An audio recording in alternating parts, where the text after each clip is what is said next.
তুমি মহারাজের কথার উপরে কথা বলছো। আমি চাই না সেনাপতি, চাই মহারাজের না। আদেশ পালন করো মহামন্ত্রী। না সেনাপতি না, আমি কেমন করে জানতে জানতে আমার কর্তব্য মেসাজুক এ কথা কেমন আমি মেনে নিতে পারবো বলতে পারো সেনাপতি? এই মহামন্ত্রী শাবুক মেরেও তার সারা শরীরটা ক্ষত বিক্ষত করে দিল, এ রাজি হবে না। তুমি এক কাজ করো, এমন কি কাজ? আর বসবে এই নরপ্রসাদে এসো। দেখি মহামন্ত্রী সেনাপতি, বলুন বলুন আপনি মহারাজের কথায় রাজি? সেনাপতি না, রাজি হবেন না, রাজি হবেন না। যদি রাজি না হন তাহলে আমি মহারাজের আদেশ মতো তোমার সমস্ত শরীরটাকে ক্ষত বিক্ষত করে দেবো।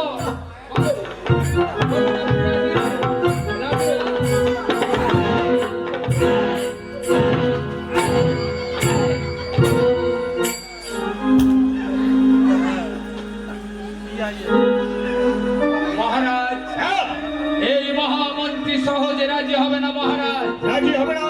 এই মহামন্ত্রীকে উচিত শিক্ষা দিতে গেলে এক্ষুনি এক্ষুনি এই মহারাজের মহামন্ত্রীর রাজকন্যাকে নিয়ে আসতে হবে এই প্রাসাদে।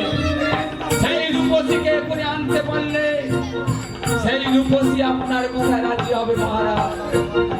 বেশ, আমি এবার দেখছি তোর আমার কাছে পাঠিয়ে দে। এই না মহারাজটা আমার মায়ের পশুকে আপনার রাজ্যের মধ্যে নিয়ে আসবে না মহারাজ। আমি আমার জীবিত থাকতে থাকতে আমি আমার মায়ের পশুকে ওই কুমারের সঙ্গে আমি বিবাহ দেব না। তুমি রাজি হয়ে যাও মহামন্ত্রী, এই না মহারাজটা, আমি তোমার হাতের বন্ধন খুলে দেবো। এই না মহারাজটা, আমি চাই না আমার মায়ের পশুকে জানতে জানতে যে সময় মহামন্ত্রী, এত ঔদ্ধত্য তোমার, এখনো পর্যন্ত তুমি মহারাজের কথায় রাজি হলে না। যদি এখনো বলছি মহারাজের কথায় রাজি না হও তাহলে মারতে মারতে তোমার সমস্ত শরীরটাকে ক্ষত বিক্ষত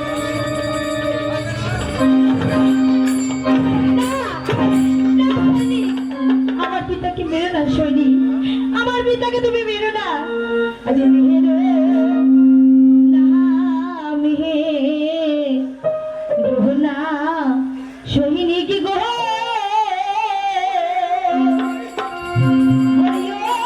সৈনী আমার পিতার গান আজ বিবাহে রাজি আছি ভেরিয়া পিতা।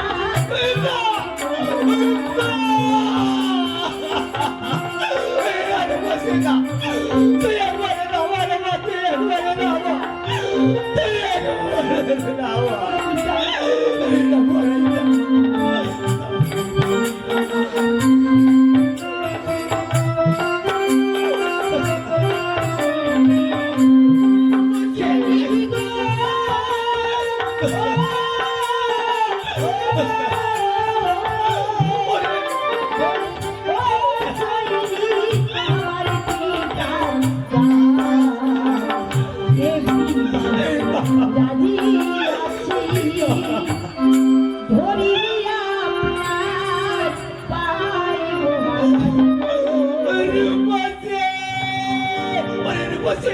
কেন বা কেন কেন তুই নিরাপত্তা মতামত দিলি রূপসী? তুই তাকিয়ে দেখ রূপসী, তাকিয়ে দেখ। তোকে আমি বিবাহ দেবো না বলি কেমন ভাবে কষ্ট সিংহল করেছিল মা।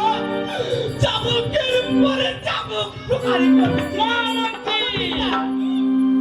এত ঔদ্ধত্য তোমার, তুমি এখনো মহারাজের সামনে দাঁড়িয়ে তোমার বিয়েতে বাধা দিচ্ছ।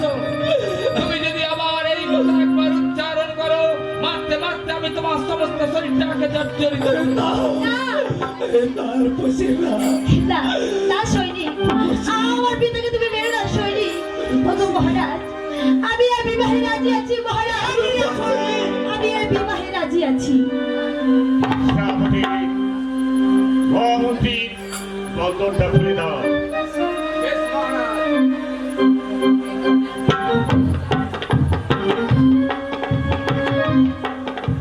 মহারাজ মহারাজ আমি এত বাধা দেওয়ার পরেও যখন আমার মা রূপসী আপনার পুত্রকে বিবাহ করতে রাজি হয়েছে মহারাজ, আমি আর বারণ করে কি করবো মহারাজ? এই বিবাহতে আমার মতামত দিলাম মহারাজ, আমি মতামত দিলাম। বেশ, এবার অন্তপুরে চলো। মহারাজ চলুন, মহারাজ চলুন, আমরা সবাই মিলে আপনার এই রাজ্যের মধ্যে আপনার কুমার মাধব এবং আমার মানবপসের জন্য আমরা শুভ বিবাহের আয়োজন করি। বেশ, তাই চলো মহামন্ত্রী। বেশ, তাই চলো আমরা বিবাহের আয়োজন করি।